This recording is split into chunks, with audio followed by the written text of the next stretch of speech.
नमस्कार दोस्तों, स्वागत है आप सभी का वुमेन प्लस लाइव में। मैं हूं शिखा और आज हमारे साथ स्टूडियो में मौजूद हैं गायनेकोलॉजिस्ट डॉक्टर एसएन बासु। सबसे पहले मैं आपसे माफी मांगना चाहती हूं क्योंकि तकनीकी खराबी के कारण हम अपना प्रोग्राम थोड़ा सा देर से शुरू कर पाए हैं, लेकिन आपका प्यार लगातार हमारे साथ बना हुआ है, आपकी कॉल हमारे साथ लगातार जुड़ रही है। सबसे पहले डॉक्टर बासु, बहुत बहुत स्वागत है आपका। मैं आपसे बातचीत करना चाहती थी, लेकिन क्योंकि कॉलर जुड़ चुके हैं, काफी देर से इंतजार कर रहे हैं, तो सबसे पहले हम अपने कॉलर का सवाल सुनते हैं। हेलो हेलो हेलो जी, कॉल शायद डिस्कनेक्ट हो गया है। डॉक्टर बासु, बातचीत करना चाहूंगी आपसे मैं यूटेरस रिलेटेड प्रॉब्लम्स के बारे में। फीमेल्स में बहुत सारे प्रॉब्लम्स होते हैं जो कि यूटेरस में होते हैं, तो क्या क्या वो प्रॉब्लम्स हैं वो जानना चाहती हूँ। देखिए, यूट्रस के साथ रिलेटेड ऑब्वियसली लेडीज में यूट्रस एक बहुत बड़ा इम्पॉर्टेंट ऑर्गन है और गर्भावस्था हो, प्रेगनेंसी हो, सारा कुछ रिलेटेड उसके वजह से हार्मोन्स वगैरह बनते हों, सारा उससे जुड़ा हुआ है। लेकिन आज हम एक चीज बताना चाहेंगे कि यूट्रस के शेप्स के बारे में लोगों को उतनी अवेयरनेस नहीं है। और यूट्रस जो है अलग अलग शेप्स के भी कई बार होते हैं।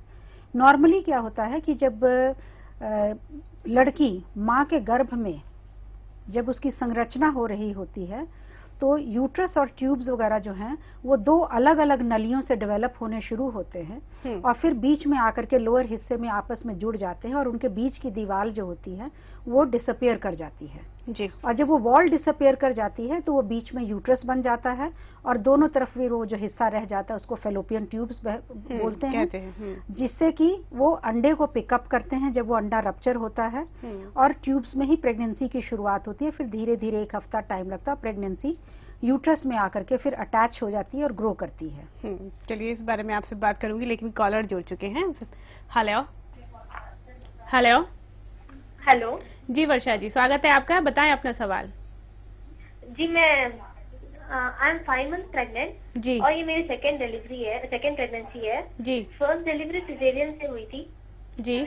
हेलो जी, टीवी का वॉल्यूम बंद कर दीजिए वर्षा जी। अच्छा ठीक है जी।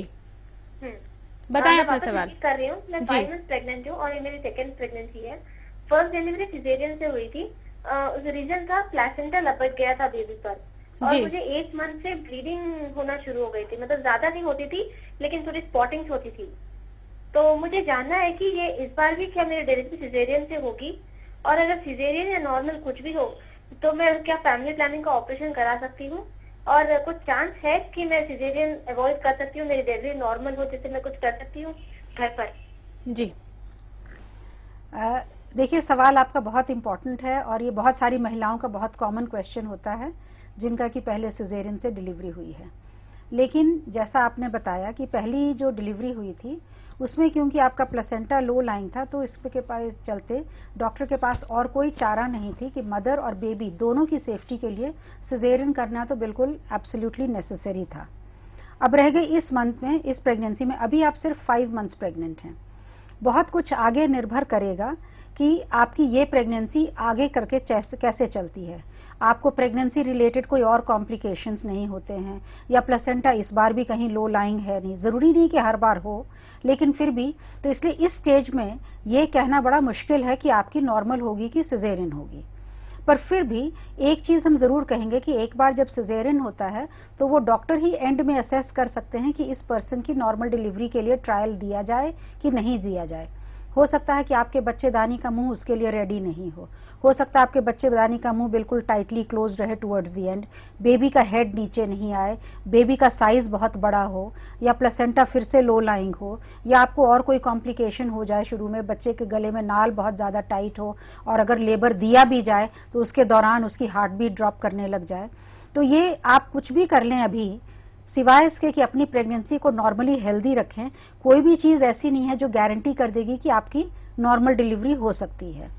तो इसलिए ये आपके जिनको आप दिखा रही हैं वही आपको सही सलाह दे पाएंगी कि आपकी नॉर्मल डिलीवरी हो सकती है कि नहीं दोबारा अगली बार, और उसमें क्या रिस्क होंगे या क्या नहीं रिस्क होंगे। तो ऐसा नहीं है कि एक सिजेरियन हुआ है तो 100% नॉर्मल डिलीवरी नहीं हो सकती है, लेकिन फिर भी उसको बहुत केयरफुली देखना पड़ता है कि आप उस क्राइटेरिया में फिट करती हैं कि नहीं कि आपको नॉर्मल लेबर के लिए आगे किया जाए।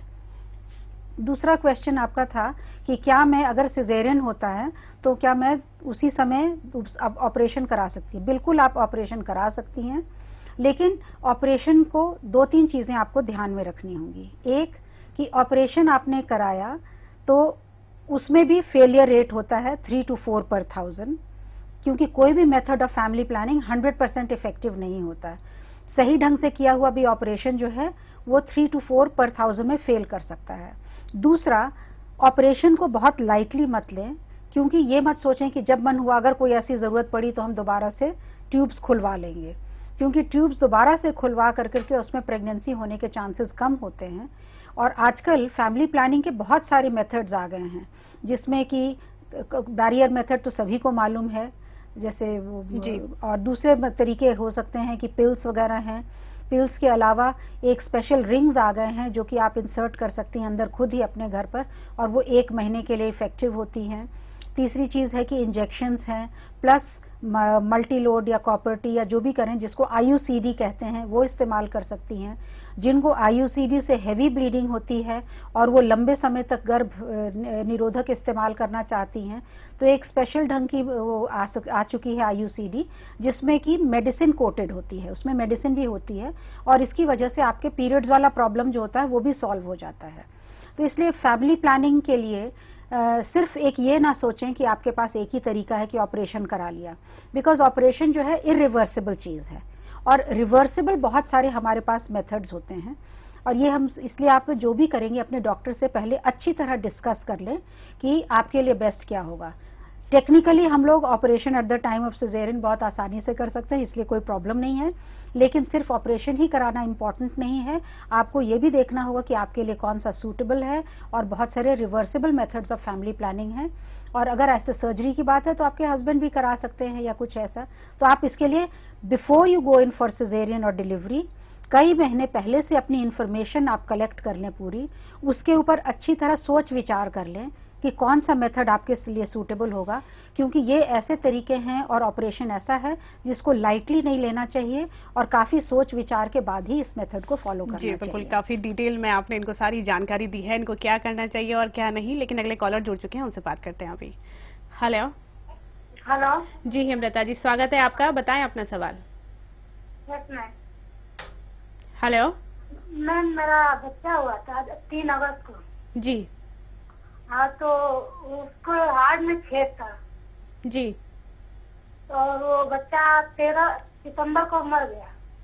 जी। ऑपरेशन से हुआ था। जी। तो क्या मैम मेरा अगला बच्चा भी ऐसा ही पैदा होगा? और दूसरा बच्चा चाहिए तो कितने दिन बाद चाहिए? जी देखिए, ऐसा है कि बच्चे के हार्ट में छेद था, ऐसा हो जाता है, और कई कई बच्चे अच्छी तरह अगर सर्जरी से किसी को करेक्ट किया जा सकता है तो बच्चे सरवाइव भी करते हैं और काफी नॉर्मल ढंग की लाइफ भी लीड करते हैं। जहां तक रह गई कि अगले बच्चे की बात, जरूरी नहीं है कि अगले बच्चे के भी हार्ट में छेद होगा, लेकिन एक चीज हम बताना जरूर चाहेंगे कि अगली प्रेगनेंसी करने के कई महीने पहले आप किसी अच्छे डॉक्टर से सलाह जरूर ले लें, और उसमें पुरानी प्रेगनेंसी के कागज वगैरह भी दिखा दें, जिसमें कि वो डिटेल में स्टडी कर सकें कि ये इत्तेफाक से ही ये ऐसी बात हुई थी या कुछ ऐसी हेरिडिटरी चीज के अंतर्गत था कि कोई सिंड्रोम था जिसके अंतर्गत हार्ट डिफेक्ट था। अगर ऐसी बात है तो उनको पहले से अपने टेस्ट वगैरह करा लीजिए बिफोर आप अगली प्रेगनेंसी करें। दूसरी चीज ये भी आपको ध्यान में रखनी होगी कि प्रेगनेंसी करने से पहले अपनी सेहत का पूरा ध्यान रखें। कई हम लोगों के पास लिटरेचर ऐसे भी हैं जिसमें पता चला है कि अगर मदर के बॉडी में प्रेगनेंसी से पहले और जब कंसेप्शन हुआ था उस समय और पहले 3 महीने में अगर कोई इन्फेक्शन हो जाए या कभी कभी किसी विटामिन की डेफिशिएंसीज वगैरह होती हैं तो भी हार्ट में प्रॉब्लम हो सकती है। इसलिए अपनी हेल्थ का चेकअप और अपनी पूरी जानकारी प्रेगनेंसी करने से कई महीने अभी बल्कि अपनी सारी जानकारी हासिल कर लें और उसके अनुसार फॉलो करें तो जरूर आपका अगला बच्चा स्वस्थ होना चाहिए। चलिए, बिल्कुल डॉक्टर बासु लगातार आपको गाइड कर रही हैं किसी भी तरह के कॉम्प्लिकेशन से बचने के लिए, और अगर कॉम्प्लिकेशन है तो किस तरीके से आप उनको दूर कर सकते हैं। फिलहाल वक्त हो गया एक छोटे से ब्रेक का, ब्रेक के बाद बहुत जल्द हाजिर होते हैं। आप देखते रहिए वुमेन प्लस लाइव।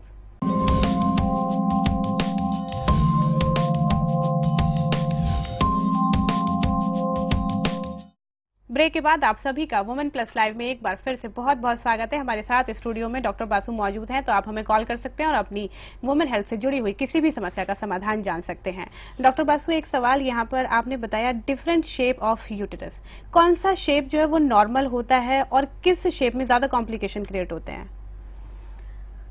देखिए, ऐसा है कि हमने जैसा आपको पहले बताया कि वो दो ट्यूब आपस में जुड़ करके और लोअर हिस्से में उनकी जो बीच की वॉल होती है वो गायब हो जाती है। तो अगर हम लोग नॉर्मल यूट्रस की अंदर की आउटलाइन देखें तो ये एक उल्टे ट्रायंगल जैसे, त्रिकोण जैसी होती है रफली जी।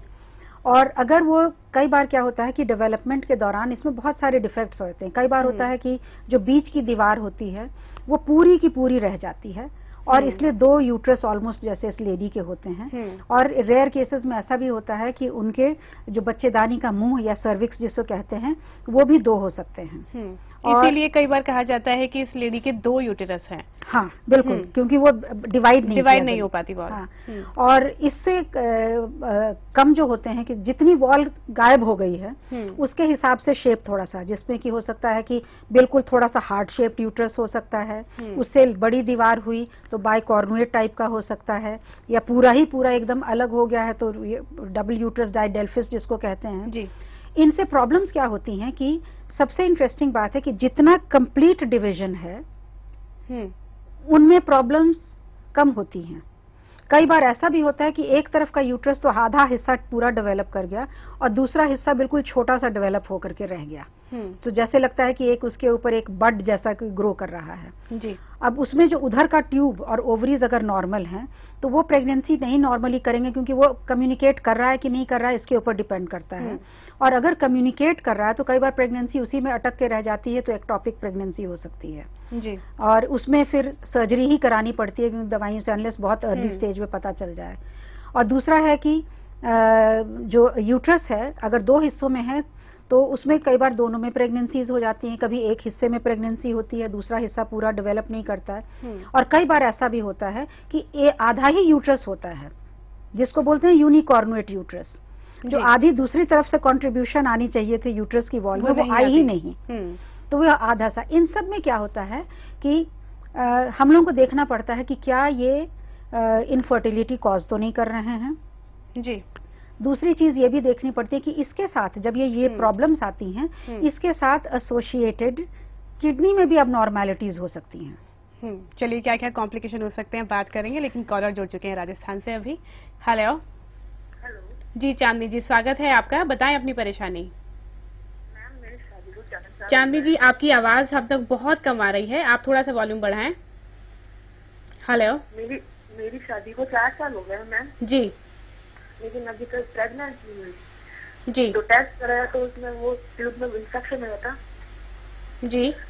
उसको इलाज कराया तो ट्यूबरक्लोसिस हो गया। ट्यूबरक्लोसिस का 10 महीने हो गए, इलाज चल रहा है। तो मेरे को क्या करना चाहिए? आपका सवाल हम पूरी तरह समझ नहीं पाए हैं। आपने कहा कि आपके ट्यूब में क्या हो गया, हम लोगों को सुनाई नहीं दिया, जरा सा फिर से बोलेंगे? इंफेक्शन हो गया था जिससे उसकी लेप्रोस्कोपी कराई थी, लेप्रोस्कोपी तो बाद में ट्यूबरक्लोसिस हो गया। ठीक है। तो उसका भी इलाज हमको 9-10 महीने हो गए चल रहा है, तो अभी तक कुछ परिणाम नहीं मिला। देखिए, ट्यूबरक्लोसिस हिंदुस्तान में एक बहुत कॉमन कारण है जिससे इनफर्टिलिटी हो सकती है। अब आपको लैप्रोस्कोपी और हिस्ट्रोस्कोपी के बारे में आपने ज्यादा जानकारी नहीं दी, क्योंकि वो डिपेंड करेगा कि आपकी ट्यूब्स में कोई डैमेज तो नहीं हो गया है, कि ट्यूब में सूजन आ गई हो, उसमें पानी भर गया हो, या यूट्रस की वॉल बिल्कुल ही खराब हो गई हो। तो सबसे पहले तो ये असेस करना होगा कि आपने ट्यूबरक्लोसिस ने कितना डैमेज किया है और उस डैमेज को हम लोग कितना रेक्टिफाई कर सके हैं। और अगर मान लीजिए कि आपका ट्रीटमेंट हो चुका है और आपका ट्यूबरक्लोसिस की वजह से कोई ऐसा डैमेज भी नहीं हुआ है, तो हम लोगों को ये भी चेक करना चाहिए साथ साथ कि हस्बैंड के सीमन में भी कहीं कोई इन्फेक्शन वगैरह तो नहीं है। और अगर आप रूटीन ट्रीटमेंट आप ले रही हैं कि नेचुरली ट्राई कर रही हैं प्रेगनेंसी होने के लिए और कोई और खराबी अब और नहीं मिल रही है, तो उस स्थिति में आपको एक फर्टिलिटी स्पेशलिस्ट से मिलना चाहिए, जिससे कि वो next step of the treatment में आगे बढ़े। अगर वो भी नहीं काम करेगा तो उससे अगले स्टेप पर हम लोग चलें। तो हम लोगों को अब ये असेस करना होगा, आपको एक स्पेशलाइज्ड फर्टिलिटी क्लिनिक में जाकर के अच्छी जगह दिखा लीजिए, जिससे कि आप जल्दी जल्दी मातृत्व का सुख पा सकें। जी, चलिए अगली कॉलर भी ऋतु जुड़ चुकी है हमारे साथ। हेलो हेलो हेलो जी, कॉल डिस्कनेक्ट हो गया है। हमने बात करी यहाँ पर कि कॉम्प्लिकेशन क्रिएट हो सकते हैं अगर जो शेप है वो डिफरेंट है, तो किडनी के बारे में आप बता रहे थे। हाँ, उसमें ऐसा होता है कि जब देखा गया है कि किडनीज और यूट्रस वगैरह का जो डेवलपमेंट है या मेल रिप्रोडक्टिव ऑर्गन्स का भी ये इंटरलिंक्ड है, मतलब इन द सेंस कि वो कॉमन एरिया से शुरू होते हैं डेवलप होने।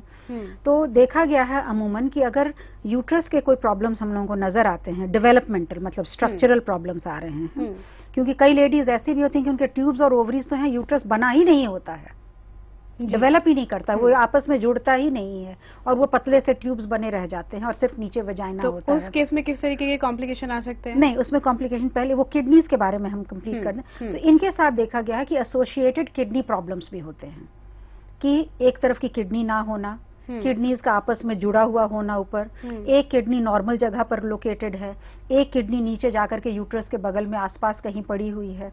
तो इसलिए इन लोगों को इन्वेस्टिगेट पूरी तरह कर लेना चाहिए कि कभी भी अगर हम लोगों को यूट्रस में कोई डेवलपमेंटल प्रॉब्लम या स्ट्रक्चरल दिखाई दे तो किडनीज और यूरिनरी ट्रैक्ट को पूरा उसको भी असेस कर लेना चाहिए, जिससे कि उसमें भी कोई प्रॉब्लम्स अगर हों तो उसकी भी जानकारी मरीज को दी जाए और वो उसके अकॉर्डिंगली मैनेजमेंट कर सके। अगर किसी की एक ही किडनी है तो they have to be careful, तो सभी को रहना चाहिए, पर अगर किसी की एक ही किडनी है पैदाइशी जी, तो naturally they have to be much more careful कि उनको इन्फेक्शन ना हो, कुछ ना हो या कोई और तकलीफ ना हो। बिल्कुल।